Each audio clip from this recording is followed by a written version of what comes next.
Well, welcome, Madridistas. How are you all doing? There are 2 minutes left. The added time, the extra time given by the referee. That's it. In fact, I'm going to record the video now before it ends because we're in a hurry. We traveled all the way to Guadalajara to see the Eclipse, and now I'll share with you what I've seen. The thing is, the images don't do justice to what you feel when you see it. I swear to you. Well, let's see. First, the matter at hand and the reason you come to this channel, right? The Real Madrid match for now, unless they tie in this last minute, a 1-0 victory for Real Madrid. There's a lot to analyze. Not too many, since it's a preseason match, so you can draw many conclusions. Still, it's already Real Madrid's third preseason game. This is the lineup. Lundin has played the whole match and made some important, interesting saves, especially at the end of the game, just a few minutes ago. I think that was Depor's clearest chance. I like what Dumfries and Carreras did, but I like Dumfries less, to be honest. When Mourinho puts him as a winger, that's a situation I just don't understand. At a certain point, maybe in some match, yes, but this is already the second time he's done it. And honestly, I just don't see the point unless he wants both of them to play or they're trying something out to maybe use that solution at some point during the season.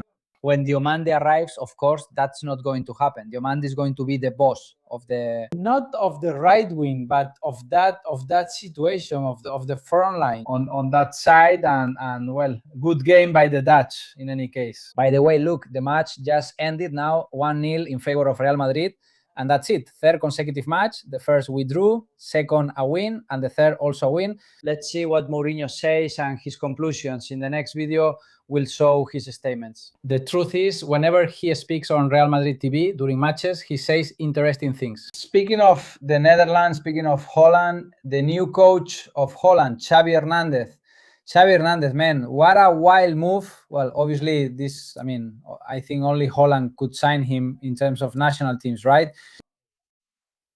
It seems like a very risky thing to give Xavi command of a national team. I thought he would go to a club first, maybe one that's a bit less prominent. And yet, look, a national team that is true hasn't won in a long time. Well, actually, they've never won except for the Euros in '88, which is a strong national team. So, well, that's it. That's going to be their new coach, Xavi Hernandez. And at the club, at Real Madrid, his boss is Mourinho. What two completely different worlds, right?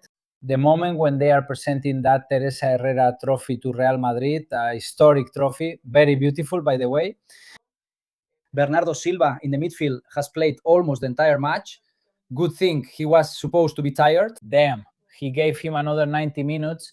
But I think what Mourinho sees there is a solution. Yeah, that's it, for building a play from the back, for that. To bring all the creativity that the Portuguese can provide in that midfield, which is like reinforced concrete. I mean, in all the combinations, if you put Bernardo Silva in, I think it's always going to work out a little better than with others. But it's always the same story. When you put Bernardo Silva there, since the four up front have to play, let's see who you take out, whether it's Valverde or Tchouaméni. Valverde, who played in the second half, made some changes there. Let's see how things work out a bit in the first half, as we see there in the lineup with Güler as the playmaker, Camavinga and Bernardo Silva as the double pivot. He'll always do this. I don't think he'll ever put Tchouaméni and Camavinga together. We'll see if, as I said, it's Tchouaméni and Valverde. But I think Mourinho is starting to realize that the solution is there, whether it's the Turk or the Portuguese, for the build-up, for creating from deep. Even though neither of them is designed for that, I think that's how it's going to be. That's going to be the trend in that search for midfield solutions. Perfect if no one is signed for that position even until the end of the match. He put a youth player there who, well, can play there, just like Pitar, but for Mourinho, they won't be solutions because they are academy kids. And it's very difficult unless there's a big surprise for him to go for that kind of solution, except for specific moments in certain matches. Vinicius on the left, we've seen very little of Vinicius. He's getting into shape. Brahim on the right, and Brahim, what he did was score a brilliant goal. Looning's pass with his hand, that powerful throw. he already did with Vinicius. Back in the day at the Bernabeu, I think against Osasuna, the control by Brahim this time was even harder than it was back then. From Vinicius, who let the ball run, then used his speed to beat the only defender following him. But in this case, Brahim faced 2 or 3 guys from the port, and his control had to be with his chest. Still inside Real Madrid's half, a very difficult chest control and a great goal. There's been a lot of talk about Brahim this summer, and there's a lot of talk about Brahim possibly leaving. I could understand it because he's a guy, he's a guy who could be a starter in, let's say, 80% of all the big teams in the world. At Madrid, he knows his role, and if he stays, it's because he accepts it. Hendrik, very hardworking in the first half, and in what he played in the second, I don't know if they substitute him at the start of the second half. I think they did substitute him at the beginning of the second half. Hendrik's attitude is that of a guy who wants to stay, who wants to prove that he's good enough to be at Real Madrid, and that's what I like most about him. And I think he has the level to at least be a man. What happens is that he's always going to have that label, an impact sub, a second half player. But at Madrid, that's something. It's a role that has worked very well for Rodrigo at some point, and well, for Brahim too. And he'll have to accept it if he wants to stay. And Mourinho wants him to stay because he can be useful. He made a very good play on the right that makes you think twice about whether Diomande could have a clear substitute there. It was Hendrik's most brilliant play in the first half. A move where he got past 2D defenders down the right wing, and he did very well. I'm talking about all the good things. Now let's move on to the bad. Because what Rudiger did in the yellow card incident was good, but also concerning to a certain extent, considering the state Rudiger's in, since he's only playing a few matches this year. Honestly, if we think Rudiger is going to be the starting center-back for Real Madrid, we're in trouble because we already know he has physical issues and can't play a series of matches. He couldn't do it last year, especially after the surgery he had 2 seasons ago, and he'll be able to do it even less this year. But above all, there's Camavinga.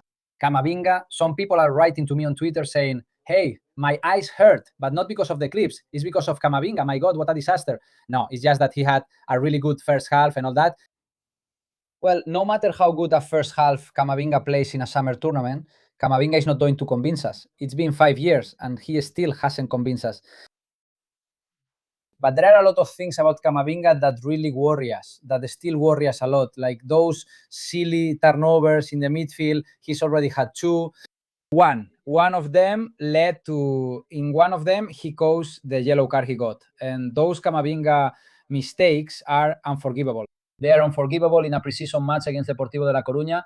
Imagine what it would be like in an important game. We've already seen him do unforgivable things in an important match, like against Bayern this past season, which, well, knocked us out of the Champions League in the quarterfinals. Them, they're carrying the Teresa Herrera trophy. Some Real Madrid players who have never played must be freaking out. They're in this tournament. I mean, my goodness, this is bigger than the European Cup. I really like what I saw from Espí again. Carlos Espí is a forward. What else can we say? He's a specialist in what he's going to be a specialist in. But I really like his play with his back to goal, how he shields the ball, and how he links up with others. Not just for Real Madrid, but also for the Spanish national team. This guy, in the future, if he improves his link-up play, which is already good, he's going to be a sensation. In his role at Madrid in the second halves, when the match gets complicated, because obviously that position is for Mbappé, Espí scored a goal that was disallowed for being just offside. Camavinga made a great pass, one of his best moments. The way he finishes is fantastic because the ball was on his left, he shifts his body, ends up finishing with his right. I don't know if the Deportivo goalkeeper, he didn't seem to me, this is the former Mallorca keeper who's good. I thought the play had already been called off and he didn't put in much effort, but the way Carlos Espí finished really impressed me. That goal ended up being disallowed. And, well, there's not much more to say, honestly. Trent came in, always looking for Espí with lateral passes. This could be a key partnership if he pairs them. I believe Mourinho will do it differently than before. At some point, Alonso and Arbelo last year, when he put Trent in, he took Gonzalo out, and when he put Gonzalo in, he took Trent out. Those were really, really strange things, right? I hope this year that's the case. We'll see. I mean, a must, something you have to do to break the deadlock in tough matches and in the final minutes. Whenever Espí is there, he should have the best crossers on the wings. And I think the best one, the one with the best delivery out wide, is Trent Alexander-Arnold. Notice that Dumfries, that's why I said from the start I'm not convinced by him as a winger. Dumfries is limited with the ball, sorry, but I believe he's limited with it. But as a right back, I think he's an amazing player with how much ground he covers. Madrid did a great job with that social media presentation of people in the stands pretending to watch a tennis match. He never stops running up and down the wing. Well, without getting carried away, the feeling is reasonably positive. Real Madrid wins another match. I forgot to mention Hausen. I thought he looked good.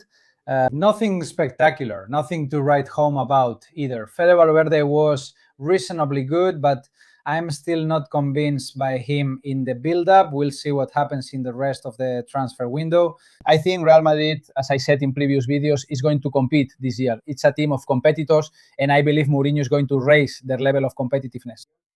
I also think, based on what we see in the documentary about Mourinho on Netflix, what he did with that Madrid when he said they are complacent, here too, there will be a sign of that complacency as well. I don't know if it's like it was back then, but Mourinho notices that quickly, and if he still has that energy, he's going to improve it.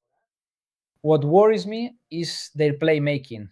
The match wasn't very attractive. I like the second half more than the first, because in the second half, there are always more lapses and so on, and the match is more lively. But I didn't like it from the point of view of playmaking. About Real Madrid, guys, I still don't like it. People call me vinagre and all that. Well, call me whatever you want, but I still don't like it. Look, Cucurella is missing, Mbappe is missing, Bellingham is missing, Diomande is missing, Konate is missing. I mean, a lot of people are missing.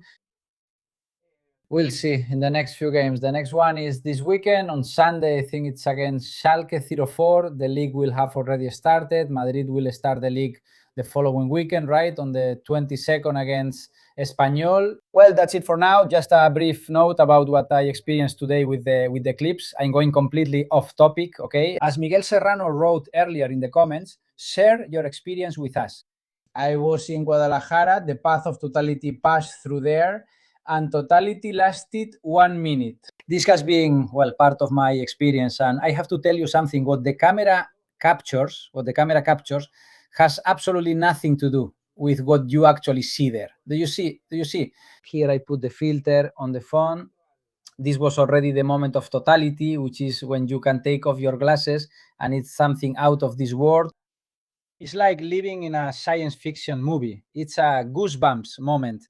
Here in the image, you see a fried egg or something, and you think, well, I mean, it's amazing and all. And what if we watch this video now, the live broadcast that NASA did, which is incredible? And I'm going to show you something that I saw there without glasses.